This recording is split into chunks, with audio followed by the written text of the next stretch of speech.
What's up? Welcome back to Cowgirl Up. Today we are talking about strategy. What do you want out of life?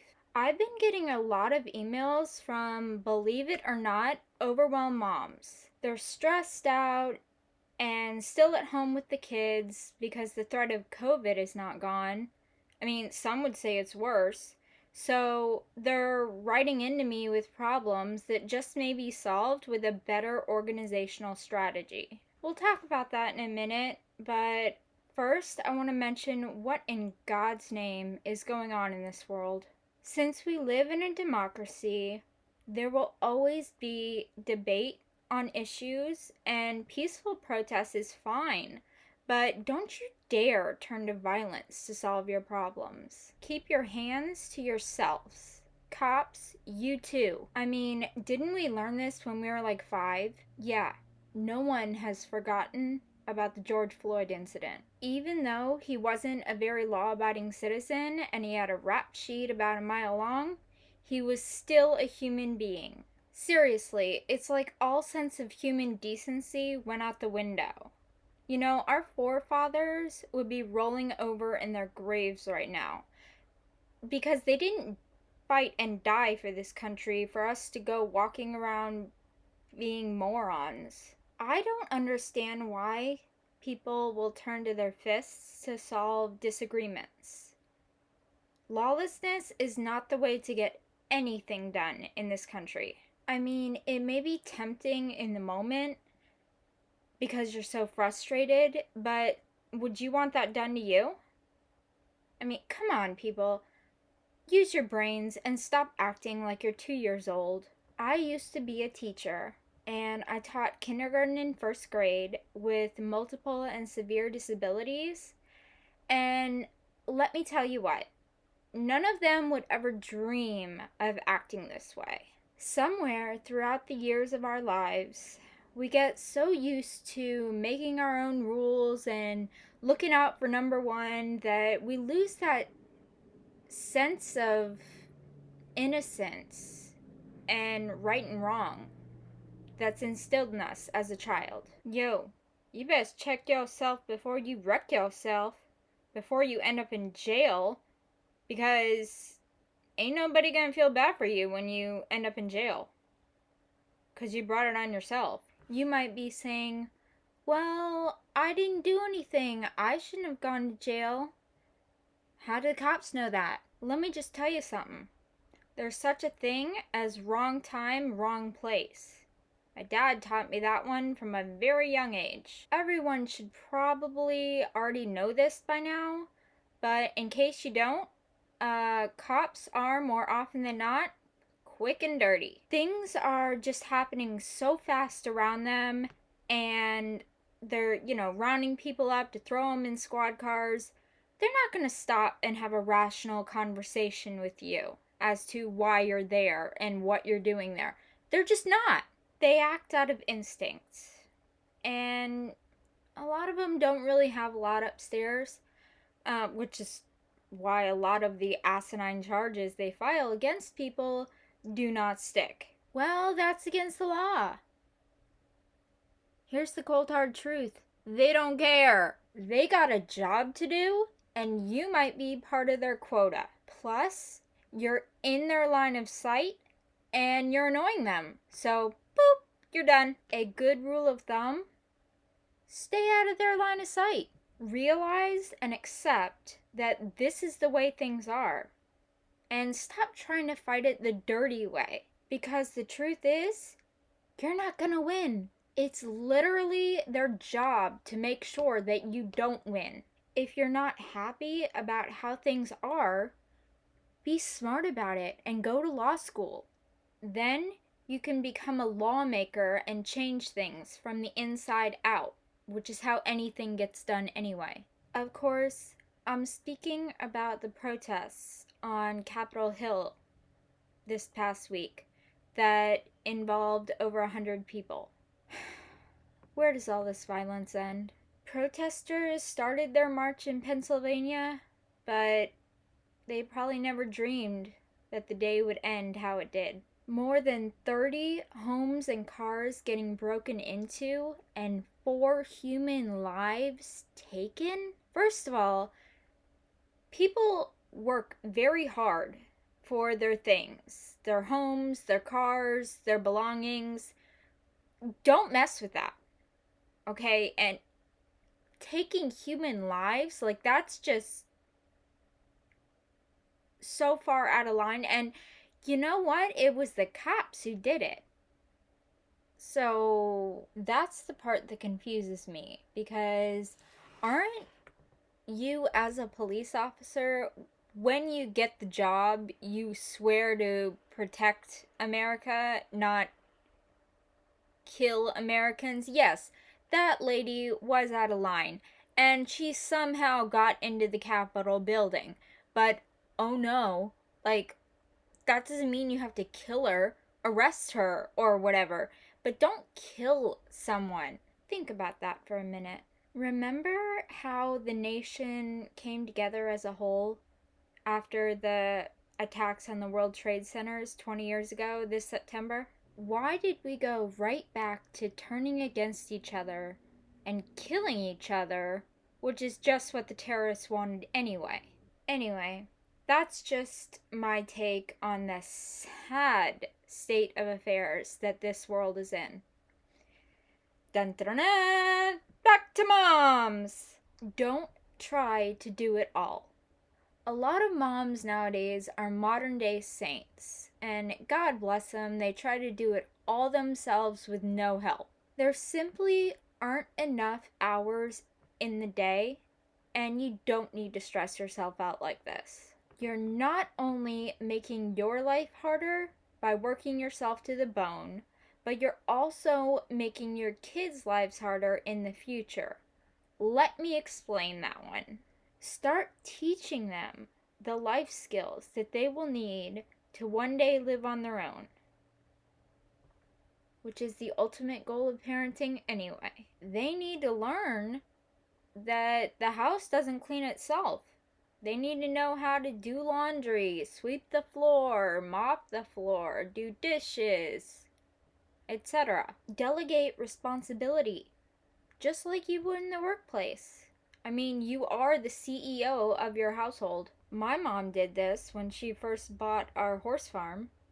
She didn't have time to go play supermom, although she still was. I'm pretty much resigned to the fact that I'm never going to live up to my mother, ever. And no, you're not going to go broke paying your kid to do these chores. They get to live in your house, eat your food, and use your electricity for free. Whatever happened to negative reinforcement? I mean, instead of being paid to do our chores, we got a whooping for not doing our chores. Fear is a very powerful motivator. And guess what? I am not permanently scarred for life. In fact, I feel like the reason our jails are so full today is because those kids had some hippy-dippy new age parents that were just terrified of scarring their kids or some ridiculousness like that. Now, to be clear here, I do not advocate wailing on your child. That is child abuse. But a timely pop in the mouth for mouthing off to an adult will do wonders for their future. Trust me, it did mine.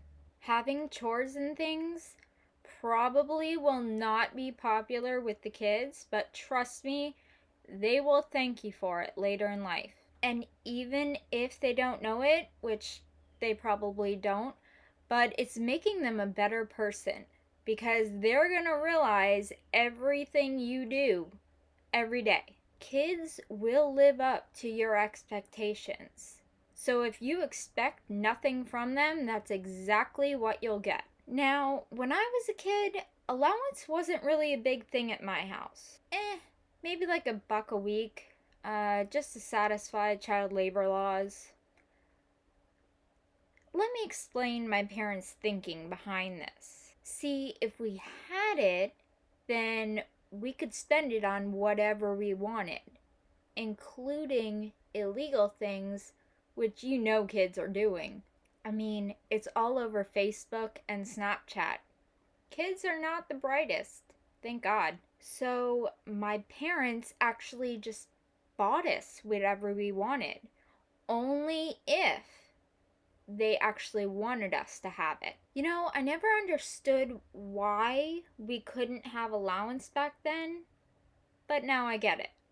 So, it's a little late, but thanks for keeping us out of jail, Dad. Look at running your family like running a freaking business with crazy employees. It takes fortitude for real.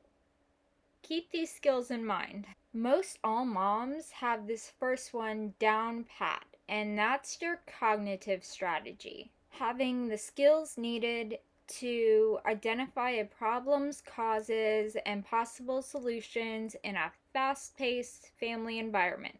Interpersonal skills are needed to influence and persuade others, like your child. Only since because I said so doesn't work all the time, especially nowadays. Business skills are needed to maximize the use of family assets, i.e., money, money, money, money, money, money, money. Strategic skills are just the ability to keep kids focused and drive the plan forward. Probably the most important set of skills that you need as a mom are scary skills. These are the ability to scare the bejesus out of your kids so they freaking listen to you. My mom had a certain look that she gave us, and when she gave us that look, we were like, oh, she means business. I'm sure y'all have heard of the 5-year plan, right? Well, put it in place for the family too. I know. Best laid plans, right? Well, at least this way, you'll have a plan that you can modify so you won't lose your mind and end up putting the laundry in the oven. Strategic planning is a process that sets your long-term goals for the next 1 to 5 years with the resources that you expect to have available. Again, money, money, money, money, money, money, money, money. Just choose among different strategies and alter them to best fit your family's needs. I mean, it's totally worth a try, even if you don't think it's going to work. Now, everyone knows that running a family is much harder than running a business because in a business you can use like pie charts and bar graphs to visualize problems and track changes. Plus, people are paid to listen to you. You don't have to earn respect. You already paid your dues and you got it. But ain't no 2-year-old gonna look at a damn graph. Your kids are those employees. The ones that just eat your soul for breakfast. Try a strategy map for your high schooler. This actually really would have helped me when I was in school. Okay, so let's be real here. There's no balanced scorecard with 4 perspectives that any high schooler is going to follow. I'm talking about a personal strategy map that says, okay, these are your goals for learning this year. How are we going to get there? Now, if they are experienced at doing this, you could plan out all 4 years of high school. Like, the end goal is a 4-year university, so your GPA needs to stay around a certain number. Seriously, you could get really freaking detailed with it. I find that developing charts with kids instead of for kids is better because they're more invested in the process. Really important. You have to reward them if they stick to it because then it gives them an incentive to keep doing it.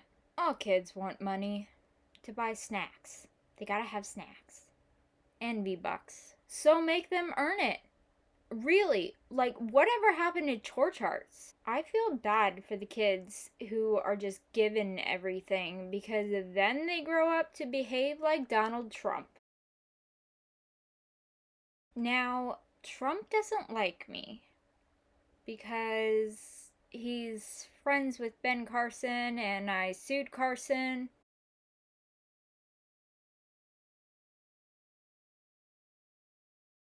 So I can't really say too much about him because, he might have the Secret Service come and get me or something.